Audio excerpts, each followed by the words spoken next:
Selamat pagi saudara, kembali bertemu dalam GPD Film Matimas Menyapa dimanapun Anda berada. Dalam firman Tuhan bagi kita pagi hari yang terdapat adalah Mazmur pasal 46 ayat pertama sampai dengan ayat yang ke-8. Saya akan bacakan untuk kita semua, begini bunyi firman Tuhan. Untuk pemimpin biduan dari Bani Korah dengan lagu Alamot nyanyian. Allah itu bagi kita tempat perlindungan dan kekuatan, sebagai penolong dalam kesesakan sangat terbukti.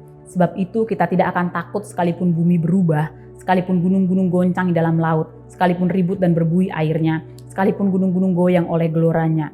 Kota Allah, kediaman yang maha tinggi, disukakan oleh aliran-aliran sebuah sungai. Allah ada di dalamnya. Kota itu tidak akan goncang. Allah akan menolongnya menjelang pagi. Bangsa-bangsa ribut, kerajaan-kerajaan goncang.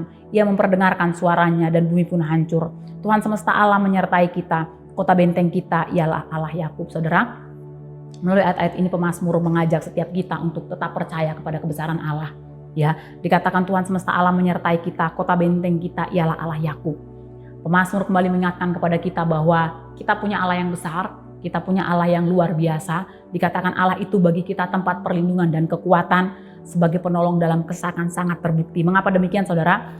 Pemazmur mencoba mengajak kita melihat bagaimana pertolongan-pertolongan Tuhan di masa yang lampau.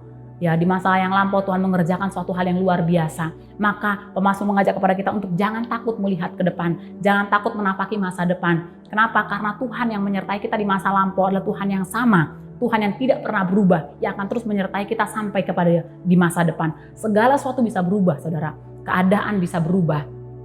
Orang-orang di sekitar kita pun bisa berubah.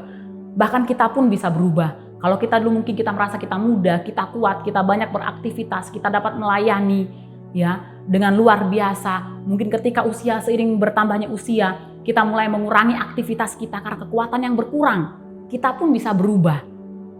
Mungkin dulu kita dalam keadaan sehat, tapi hari ini Tuhan izinkan kita mungkin sakit, mengalami hal-hal yang sulit sehingga kita tidak lagi bisa sekuat dulu dalam melakukan aktivitas kita, bahkan melakukan pelayanan kita. Namun satu hal yang diingatkan oleh pemazmur melalui ayat ini, dikatakan segala sesuatu bisa berubah, segala sesuatu bisa bergoncang, segala sesuatu bisa mungkin mempengaruhi keadaan kita. Namun firman Tuhan mengatakan bahwa Tuhan Allah semesta alam, Allah yang menyertai kita tidak pernah berubah. Ya, kesehatan kita bisa menurun, kekuatan kita bisa menurun, ekonomi kita bisa menurun, keadaan bisa berubah. Tapi dikatakan kalau Allah ada di dalam kota itu, kalau Allah ada di dalam kita, maka Allah tidak akan pernah membiarkan kota itu goncang. Allah tidak akan pernah membiarkan kita menjadi goyah dan lemah. Pemazmur mengingatkan kepada kita, segala sesuatu bisa berubah, namun kasih setia Tuhan, penyertaan Tuhan bagi setiap kita tidak pernah berubah. Apapun keadaan kita saat ini, baik kita sehat maupun kita sakit, baik kita dalam keadaan kuat maupun kita dalam keadaan lemah, dikatakan Tuhan tidak pernah berubah. Keadaan berubah, tapi Tuhan tidak pernah berubah. Melalui firman Tuhan saat pagi hari ini, saya mau mengajak setiap kita, saudara berkata Tuhan, jangan pernah berkecil hati, jangan pernah mungkin kita merasa lemah, jangan pernah kita merasa bahwa aduh saya tidak lagi bisa sekuat dulu dalam melayani, saya tidak bisa sekuat dulu lagi dalam melakukan aktivitas kita, dan kemudian kita merasa bahwa Tuhan meninggalkan kita. Kasih setia Tuhan berubah bagi setiap kehidupan kita. Penyertaan Tuhan berubah dalam kehidupan kita. Namun pemazmur mengatakan dia tidak pernah berubah.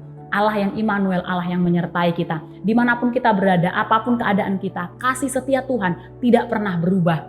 Itu sebabnya apapun keadaan kita, baik senang maupun susah, baik dalam keadaan sakit maupun sehat, baik dalam keadaan mungkin kita sedang beruntung atau mungkin kita sedang dalam keadaan dirugikan, tetaplah percaya akan kasih setia Tuhan. Tetaplah datang dalam pujian penyembahanmu di hadapan Tuhan. Karena dia Allah yang tidak pernah berubah. Ayat yang kelima dikatakan begini, kota Allah, kediaman yang maha tinggi, disukakan oleh aliran-aliran sebuah sungai. Allah ada di dalamnya. Kota itu tidak akan goncang. Allah akan menolongnya menjelang pagi. Saudara, mungkin kelemahan menghalangi kita untuk beraktivitas. Kelemahan menghalangi kita untuk melayani. Kelemahan menghalangi kita untuk melakukan hal-hal yang mungkin dulu bisa kita lakukan seperti biasa. Namun dikatakan kota Allah, kediaman yang maha tinggi, disukakan oleh aliran-aliran sebuah sungai. Kalau kita tak memiliki kerinduan untuk tinggal dalam penyembahan kita, untuk tetap tinggal dalam persekutuan kita dengan Tuhan, dikatakan kita rindu bahwa Tuhan tetap tinggal dalam kehidupan kita, maka firman Tuhan katakan Allah ada di dalam kota itu, Allah ada dalam diri kita yang percaya, dan dikatakan Allah akan menolongnya menjelang pagi. Apapun keadaan kita, apapun kelemahan yang kita alami, segala sesuatu bisa berubah. namun kasih setia Tuhan tidak akan pernah berubah bagi setiap kehidupan kita. Kalau kita tahu bahwa kasih setia Tuhan tidak pernah berubah bagi setiap kehidupan kita, mari kasih setia kita pun kepada Tuhan jangan pernah berubah. Sakit, penyakit, kelemahan apapun tidak akan menghalangi kita untuk kita tetap datang bersekutu dengan Tuhan. Tuhan itu adalah tempat perlindungan bagi setiap kehidupan kita. Dalam pertolongannya dalam kesesakan sangat terbukti. Allah semesta alam, Allah yang menyertai setiap kehidupan kita. Sehingga keadaan apapun, jangan pernah melemahkan iman kepercayaan kita. Tapi kelemahan-kelemahan ini akan membawa kita semakin hari semakin mendekat kepada Tuhan. Karena ketika dalam kelemahan kita, hanya Tuhanlah yang mampu memberikan kekuatan bagi setiap kehidupan kita. Puji Tuhan, biar ini boleh memberkati setiap kehidupan kita. Mari kita bersatu dalam doa. Tuhan, terima kasih buat firman-Mu yang kembali mengingatkan kami, menguatkan kami, bahwa Engkau Allah yang menyertai setiap kehidupan kami. Kelemahan apapun yang Tuhan izinkan terjadi dalam kehidupan kami, baik mungkin masa-masa sulit, baik mungkin kesehatan kami yang terganggu, sakit penyakit yang mungkin kami alami, Tuhan tolong kuatkan hati dan iman kami, sehingga itu semua tidak menghalangi kami tetap datang bersekutu dengan Engkau, tapi hari lepas hari kami tetap setia, Tuhan, bersekutu dengan Engkau Tuhan, sehingga segala sesuatu Tuhan izinkan terjadi dalam kehidupan kami, itu tidak membawa kami ke dalam kelemahan, tapi hari lepas hari kami boleh dikuatkan, boleh dihiburkan Tuhan, untuk senantiasa kami tetap setia mengiring akan Tuhan. Terima kasih Bapa yang baik, terima kasih Tuhan, sepanjang hari ini kami serahkan hidup kami ke dalam tangan-Mu, biar pertolongan dan penyertaan Allah jadi bagian dalam kehidupan kami. Apa yang kami kerjakan sepanjang hari ini jadikan berhasil dalam nama Yesus. Bahkan apa yang jadi kebutuhan keperluan kami, kami percaya Engkau yang sanggup mengadakan, Engkau yang sanggup mencukupkan. Terima kasih Bapa yang baik, terima kasih Tuhan. Pagi hari ini kami akan melangkah bersama-sama dengan Engkau dengan pengucapan syukur dalam satu nama yang ajaib, di dalam nama Tuhan Yesus Kristus. Haleluya. Amin. Puji Tuhan, selamat pagi, Tuhan Yesus memberkati.